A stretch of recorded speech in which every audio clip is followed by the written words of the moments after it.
Hi everyone. This week I've got a couple 5-door hatchbacks for you. First up, the latest Audi S3. So the S3 is above the A3 and underneath the RS3 in terms of performance.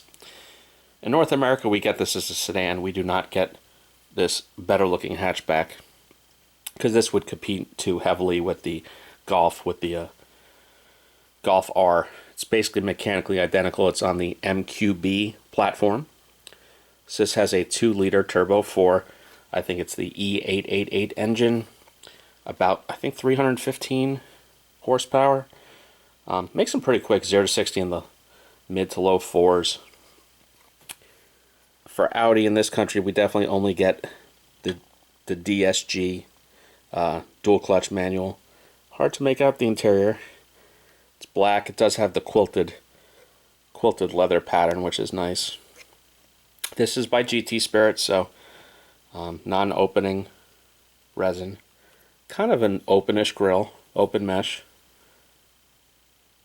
It's been getting rare lately. Everyone's been doing closed mesh, it seems.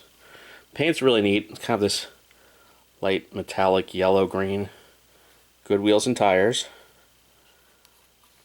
It's too bad we do not get the hatchback. I think it's better. So underneath we have car number 78 of $999. Retail for a typical GT Spirit, it's about 150 bucks. This was on sale at Diecast wholesale. Probably not anymore, but I paid about 70 bucks for it at that price. Certainly not mad at it. I don't think really anyone else makes this. They also make the RS3, which I don't have at the moment. I don't know if I need an RS3. It's almost identical. Here's your black box with a little bit of a preview of what's inside. Nothing too exciting. Next up, a car near and dear to my heart, the Saab 9000. This one, I actually owned this exact car in real life. It was my first ever Saab. It was black with this beige leather interior, which had a tag for Elmo leather. It was pretty soft.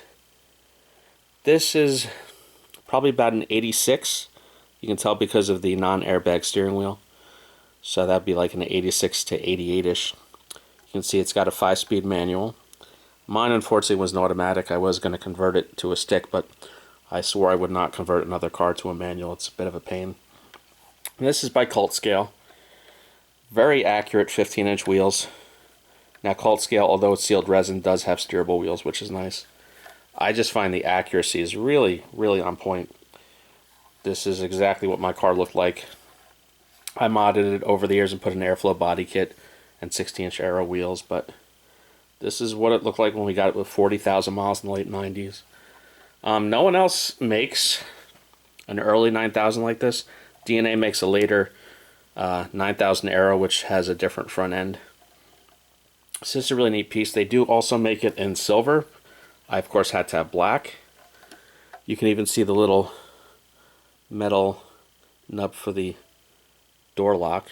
Really neat. Very accurate. Retail's a little high. About $200 most places you find it. I bought with a friend, so we got two for about $160 each landed. At that price, I'm not that mad at it. I mean, I have to have it. I always try to have the exact model of a one-to-one I've had in real life. So it's one of the few cars that means something to me, so I had to have it. This is your typical green window box for a Cult Scale. One of my favorite brands, kind of a sleeper, Cult Scale. I just wish they were a little cheaper and easier to get. I think $100 would be perfect. But out of my control. In the meantime, I buy them when I can. So that's it for this week. Everyone please like and subscribe, and have a good one.